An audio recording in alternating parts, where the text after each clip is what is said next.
The Best of Living in Iowa is funded in part by the Gilchrist Foundation. Founded by Jocelyn Gilchrist, furthering the philanthropic interests of the Gilchrist family in wildlife and conservation, the arts and public broadcasting, and disaster relief. Funding for this program was provided by Friends, the Iowa Public Television Foundation. Generations of families and friends who feel passionate about the programs they watch on Iowa Public Television. Hello, this is Morgan Halgren. For 16 seasons, Living in Iowa told the tale of what it means to be uniquely Iowan. Tonight, we honor that spirit by bringing you another glimpse into our rich heritage with a few stories from our archives.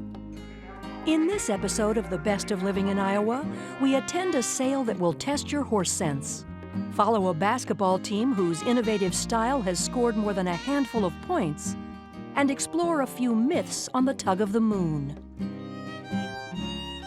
The mental image most of us have of farming in the Midwest includes a variety of farm implements and machinery. We're even familiar with the sounds that accompany those devices. So it comes as something of a surprise to realize that there are many farmers in this state and around the country who still rely on draft horses to do much of the work. To meet the need for those animals and satisfy the desire for quality foals and fillies, take a trip to north central Iowa the last week of March or the second week of October for an auction that has everyone thinking big.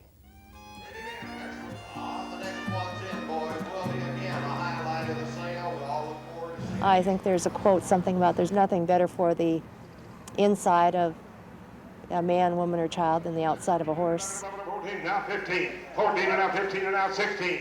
16. First horse I had, I traded a bicycle for, blind horse. That was the first one, and from there I came on. Hold on, Libby. Now you're talking about the hitches here now. They're not small, they're big. 2,500, let's go, boys. 2,500, two how? I'd like to get about 2,500, hopefully. 1,800, 1,700, 1,800, 1,700, 1,800, are you all done? Besides the sale, it's a place for all the horse people to meet. A lot of friends, a lot of good people. 19 and a half, are you all done? 19 and a half, 19 and a half. That's all I'm out here, $1,900, 2 times the money of the man right there. For over 45 years, people have been coming here to Waverly, Iowa for what has become the biggest draft horse auction in North America, to buy some of the world's biggest horses. This is a big thing for the town of Waverly and for all the horse people that have. They come from all over. I don't care where it is. All the province of Canada is here. All the United States. Every state's represented here today in the United States. Mexico's here. I found that out. New Zealand's here. South America's here. Switzerland's here. And Japan has got people in here buying for them. So it's a pretty big barn. Bill is one of the owners of the Waverly Sales Company, where people come twice a year, in the spring and the fall, to purchase everything from things for horses to things for riders. And of course, some people come to sell their horses. You ever drive her in here? No, we've never drove her in our hit. She is broke. Yeah. Johnny Utsi broke her. And I've got a 17-year-old boy that broke 2 colts. He's had her down in the woods and hauled wood and stuff with her. Before the auction, you might find Bill here in the barn, familiarizing himself with the product he's about to sell. Or he might be outside, seeing how well broke a team is. That way, when someone tells him they're looking for a horse, he can point them in the right direction. But once the auction begins, you'll find him here for as long as a 9-hour stretch. He tried to do the best for the seller, and he tried to accommodate the buyer too, you know. And that's not always easy, but he does a real good job at it. There's one thing you can bet on. If you bring a horse here, he's going to get top dollar for it. And if you buy a horse here, you're probably going to pay top dollar. 13, there's a good gelding boy. A wide foot on him. $1,200 to go 13 and 13. I don't know of a blemish. This horse sold for $16,000 5 years before the $21,000 horse. You bet. So at that time, if it had been this time, this horse could have run 35. That's 1,700 and a half, 1,700 and a half. Are you all done? 1,700 and a half, 1,700. It's like a vacation for us. Well, but we spend a lot of money while we're here. Yeah. More than we should. Hey, give me 5. You'll never be sorry, I guarantee it to you. 5,000. 5,000. Who gets there first will probably get it. 5,000. I guess we wouldn't miss it for anything. The crowds bother us a little bit. We aren't used to this kind of crowds in our country.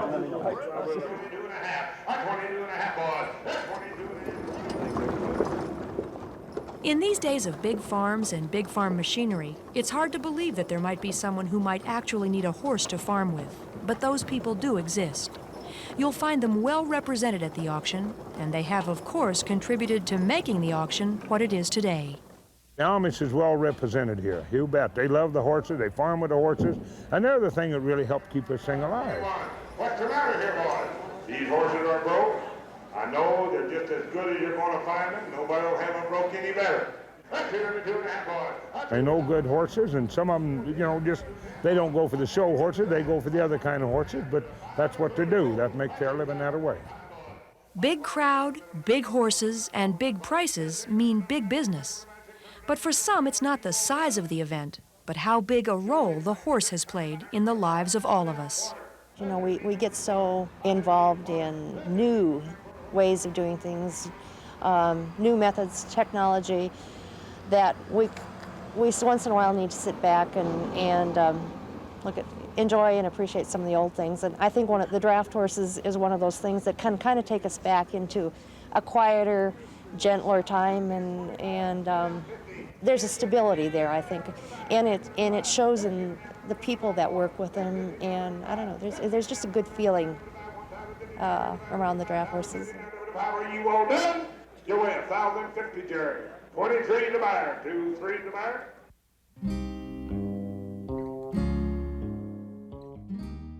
When it comes to Iowans' favorite winter diversions, basketball ranks high on the list. And while the larger universities' teams command the majority of the headlines, the most innovative style of basketball in the state is being played at a small college better known for its academics than its sports. And the fans can't get enough of it.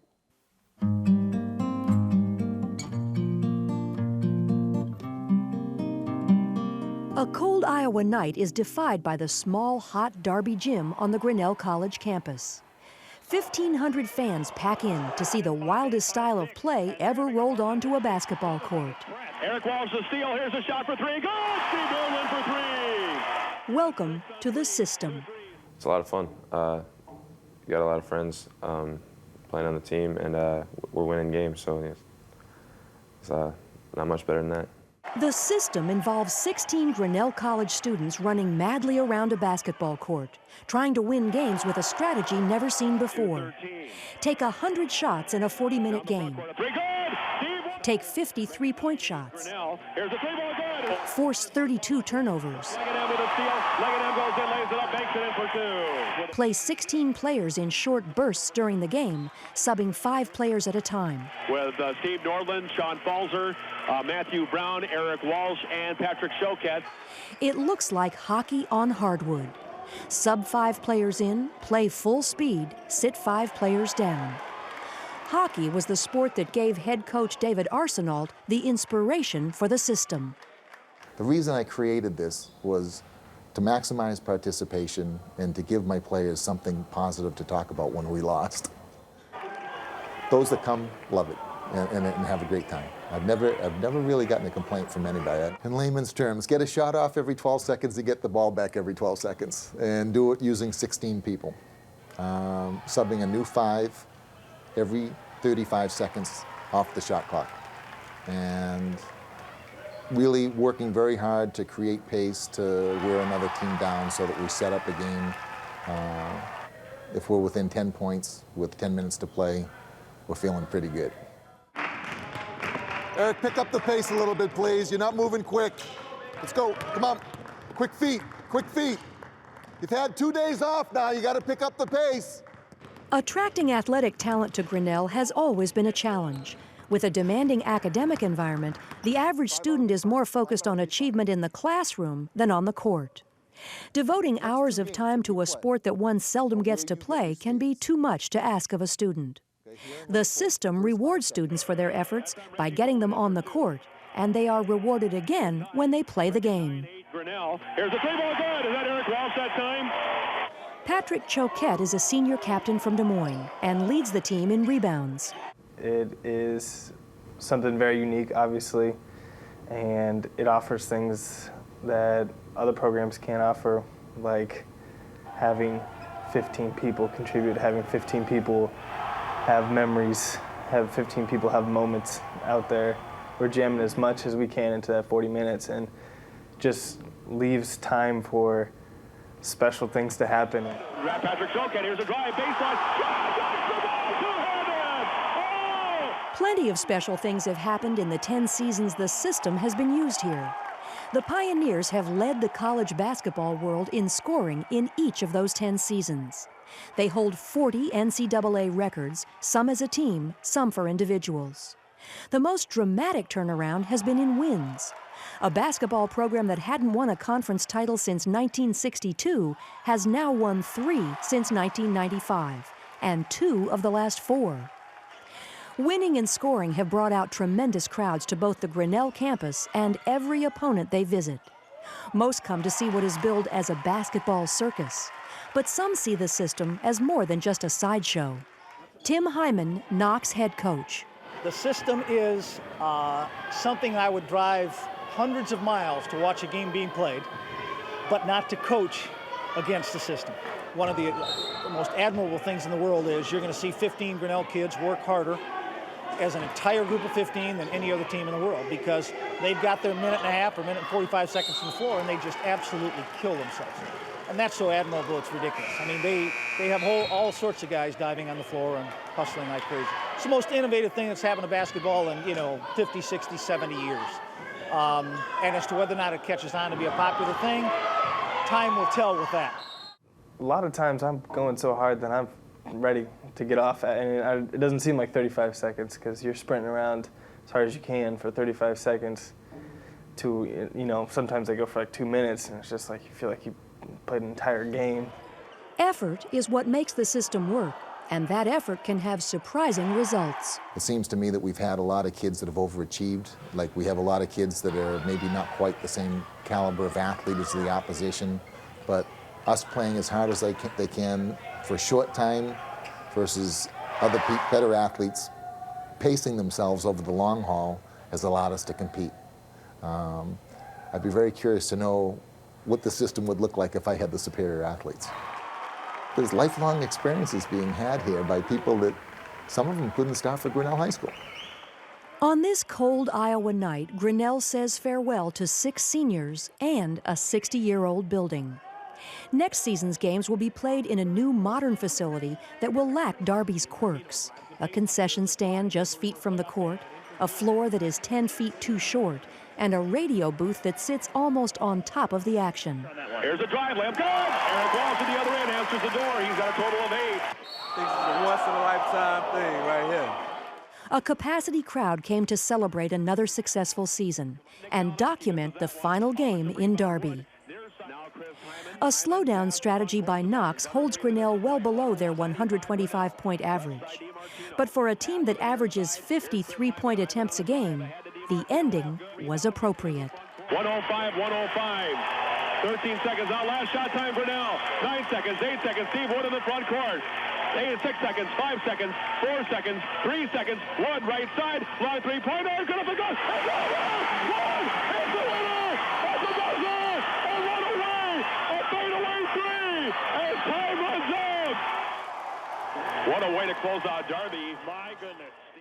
Moon watching is a worldwide, centuries-old pastime. But until recently, people could only speculate about that enigmatic orb. Since spaceships have come to light on the moon, we've learned more about it than any of our ancestors. And yet the ancient myths still attract us. Here, myths and science combine to bring the new and old moon to light.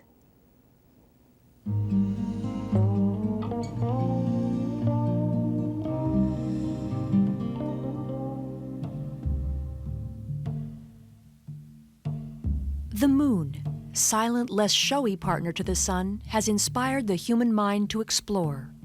We've spent millions to touch it, and for generations we've tried to bring it closer to home with songs, stories, and many names.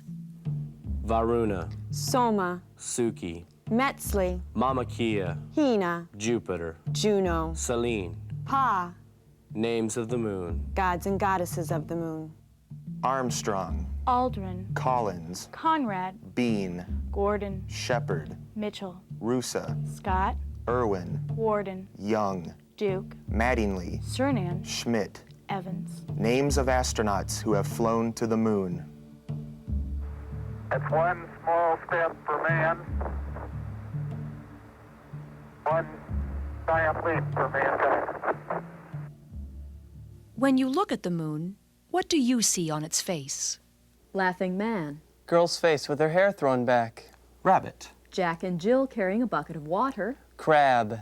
Old man carrying wood on his back. Nothing. When the moon hits your eye like a big pizza pie, that's amore. Although the dark spots on the moon are called seas, there is no water at all on the moon. The seas are actually dry plains composed of a different material than the other surfaces. We also see craters on the moon, which have been created by meteors. Earth would also look like this if not for our atmosphere. When meteors bump against the Earth, they burn up, and we call them falling stars. The Incan cult of the sun sees the moon as the sun's sister and wife. Her image is a silver disk with human features. She is the protecting goddess of all married women. The other planets and stars are all maids-in-waiting to the moon.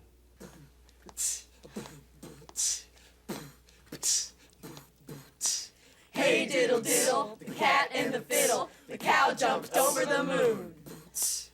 Hippity hoppity, hippity hopping over hill and dale.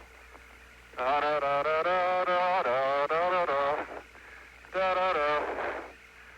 Hippity hopping along.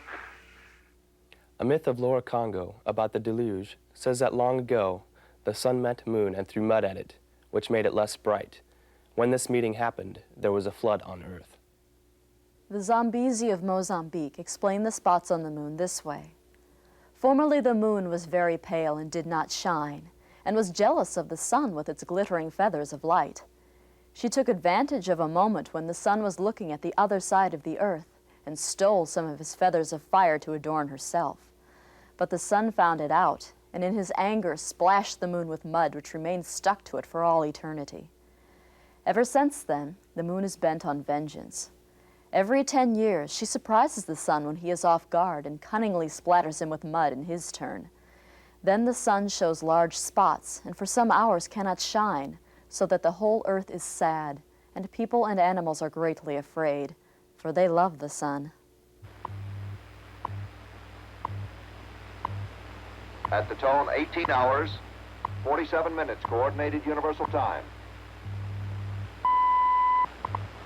The sun is much larger than the moon, but by pure chance, the moon can eclipse the sun because it's closer to Earth.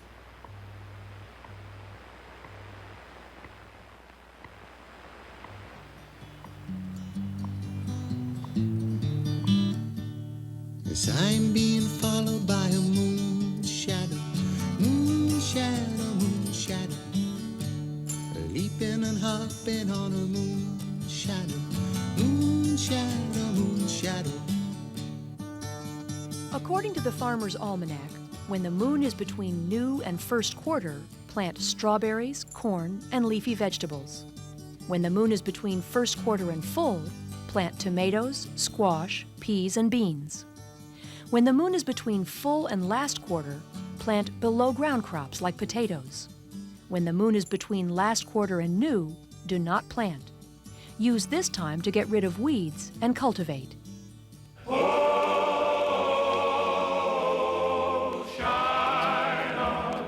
shine on, harvest moon up in the sky. I ain't had no love but since January, February, June, or July. Once upon a time, there were two suns. It was very tiresome to the people, which being constantly in the heat and light could not rest comfortably. One day, one of the sons suggested to the other that they should bathe, and pretended to jump in the river. The other threw itself in and was quenched. Since that day, there has been only one sun, and though the moon still lights people, it no longer warms them. The Earth's sky is blue because our air's density scatters that color best. It only bends other colors, such as the reds and oranges of sunsets. Because there is no atmosphere on the moon, no dust, water droplets, or molecules in the sky, there is nothing in the sky to be lighted, so it is always black.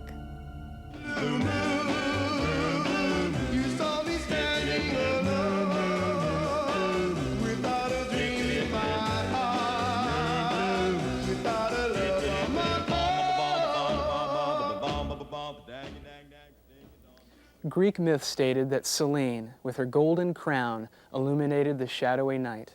Every evening, after bathing her lovely body in the ocean, she clad herself in splendid robes and rose in the sky on her chariot, drawn by shining steeds. Got no diamond, got no pearl, still I think I'm a lucky girl. I got the sun in the morning and the moon at night. Despite the popular belief that the moon rises when the sun sets, the moon has a schedule all its own. Some days it may rise at the same time as the sun. An easy way to estimate when the moon will rise is by the phase it's in. A new moon is on the same side of the Earth as the sun, so it arises in the morning. A full moon is opposite the sun, so it rises when the sun sets. The Algonquins tell this story. The son, armed with bows and arrows, went hunting, but was gone so long that his sister the moon was alarmed. She went out to look for him and traveled for 20 days before she found him. Since then, the moon has always made journeys of 20 days across the sky. An ancient Hindu tale. Varuna, the moon, regulates the motion of the heavens and the circulation of the waters. This god presides over the sky, the air, and the waters. The wind is his breath, the stars are his eyes. He sees everything that goes on in the earth, including every secret thought. I go crazy when that moon shines above. Ooh, won't someone save me from that full moon full of love? From that full moon full of love.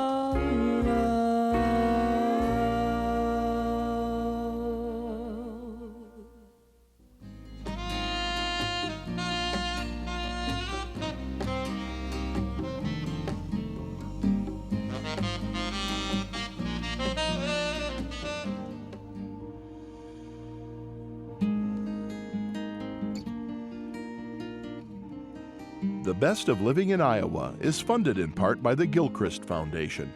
Founded by Jocelyn Gilchrist, furthering the philanthropic interests of the Gilchrist family in wildlife and conservation, the arts and public broadcasting, and disaster relief.